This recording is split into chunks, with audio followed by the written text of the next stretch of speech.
Ou seja, o conhecimento foi dado por ele. E a Bíblia Sagrada vai dizer bem desse jeito que a graça também foi dada por Jesus.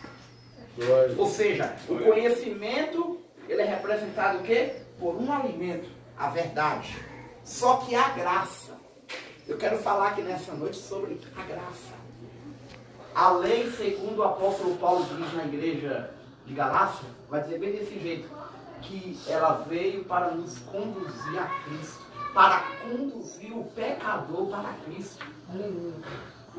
Às vezes, quando lemos esse termo, a palavra pecador, parece ser assustador, uma palavra como essa.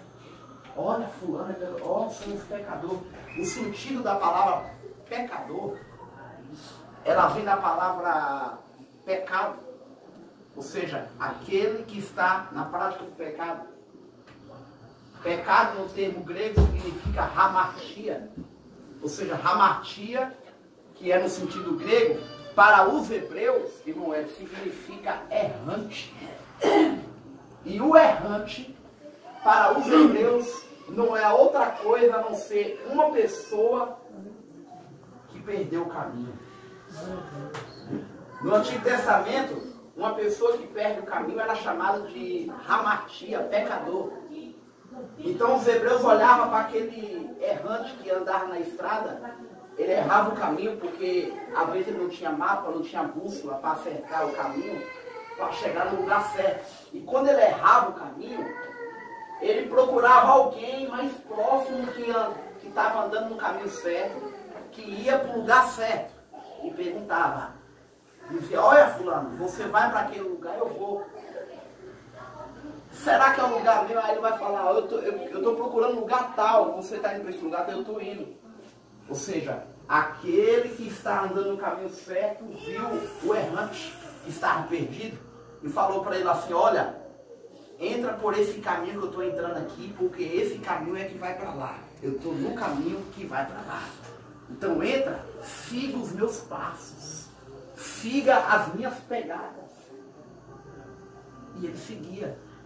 E a partir do momento que ele entrava pelo caminho certo e seguia até o ponto final da sua trajetória, ele não era mais pecador. Agora, ele era uma pessoa que tinha agora total consciência sobre o que era o caminho.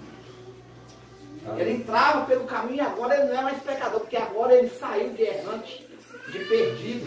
Agora ele acertou o caminho, entrou pelo caminho. Então vemos a questão do termo, a palavra pecador. A lei veio para nos conduzir o pecador para Cristo. A lei não é outra coisa a não ser doutrina. E a Bíblia Sagrada fala sobre doutrina. Moisés, ele, inspirado por Deus, no capítulo 33 de Deuteronômio, ele fala bem assim, goteja a tua doutrina como chuva. Como chuva. Ou seja, a doutrina é comparada como chuva. No termo hebraico significa Torá, lei, conhecimento. Então, no Antigo Testamento, só era salvo, só era liberto, só alcançava a santidade e a salvação por intermédio da lei, somente pela lei. Porque ali só foi um período de tempo, somente através da lei, somente a lei. A graça não tinha ainda. A graça e a verdade, que era chamado o Novo Testamento, não tinha ainda. Só tinha o Velho Testamento. Então a graça e a verdade não tinha chegado ainda. Quem ia trazer a graça e a verdade era Jesus. Assim como Moisés trouxe as duas tábuas de pedra, com os 10 mandamentos, e trouxe as leis também, que foi para a salvação do povo de Israel até Cristo, Jesus lhe veio e trouxe um novo mandamento para complementar. Ele trouxe a graça e o conhecimento. Aleluia, Deus. Sabe para que ele trouxe a graça e o conhecimento?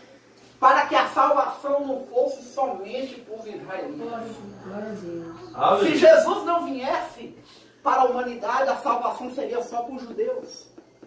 A salvação seria só para os israelitas.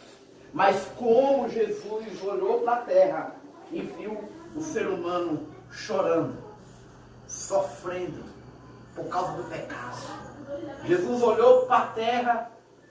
Imagine só Jesus falando com o Pai e dizendo: Pai, olha a situação, como é que está o nosso povo. Olha como é que está o nosso povo. E Deus falou assim: mas fazer o quê? Se eu sou o Deus do Velho Testamento. Fazer o quê? Se eu sou o Deus que opera no Velho Testamento. Eu sou Deus. E quem faz sou eu, e quem opera sou eu. E Deus está conversando com o Pai. E está dizendo: você só fica no meu lado direito. Você não desceu ainda. O seu período ainda não chegou. A sua hora ainda não chegou. O período ainda é meu.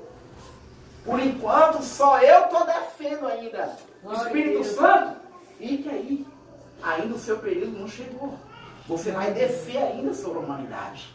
Você vai descer ainda sobre a igreja lá no dia do Pentecoste. Mas enquanto você não desceu ainda, enquanto você ainda, o seu tempo não chegou, na terra, quem opera sinais, lá em Israel, sou eu.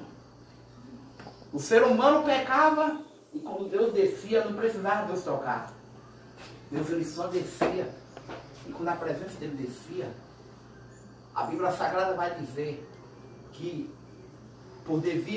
dependendo do pecado que o povo de Israel cometia, no meio daquele povo ali do deserto surgiria pessoas enfermas, mulheres estéreis, homens praticamente sem poder ter semente para ter gerações.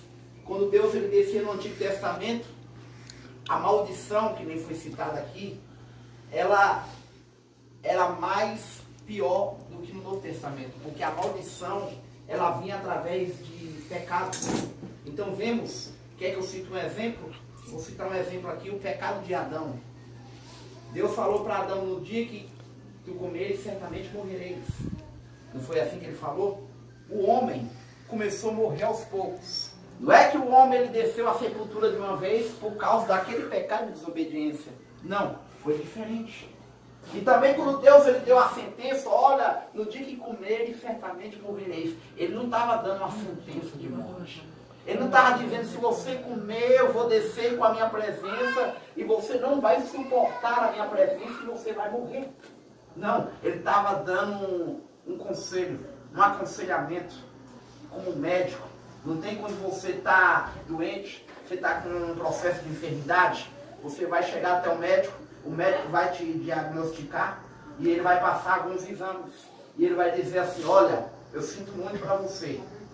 Quando ele vai chegar até com uma pessoa que está com um problema de diabetes, o que o médico vai falar? Você não pode mais comer isso. Você não pode mais fazer isso. Você não pode mais fazer isso, aquilo, outro. E o paciente vai dizer: ó, mas por quê? Porque se você comer isso, vai te trazer uma consequência na tua saúde, como ela já está degradada, a tua saúde, você corre risco de morte. Você pode morrer. Quando ele chega, o médico chega até o bêbado, que já está com praticamente quase na sua fase terminal, com problema de cirrose, o que ele fala? Para de beber.